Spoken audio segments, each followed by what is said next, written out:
তাকওয়ার যখন তার কারোর অন্তরে থাকবে তখন সে নামাজি হবে, কারণ আল্লাহর ভয়ে সে সমস্ত নির্দেশ মেনে চলবে, সে অন্যায়ের পথে যাবে না, সকল ফরজ মেনে চলবে, ইসলামের রোকনগুলো মেনে চলবে, সব কিছুই তার মধ্যে অটোমেটিক চলে আসবে যদি তাকওয়াটা তার ভেতরে চলে আসে।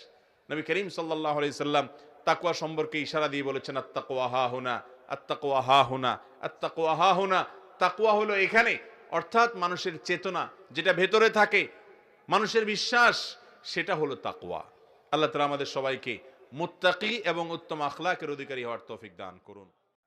তাকওয়ার যখন তার কারোর অন্তরে থাকবে তখন সে নামাজি হবে, কারণ আল্লাহর ভয়ে সে সমস্ত নির্দেশ মেনে চলবে, সে অন্যায়ের পথে যাবে না, সকল ফরজ মেনে চলবে, ইসলামের রোকনগুলো মেনে চলবে, সব কিছুই তার মধ্যে অটোমেটিক চলে আসবে যদি তাকওয়াটা তার ভেতরে চলে আসে।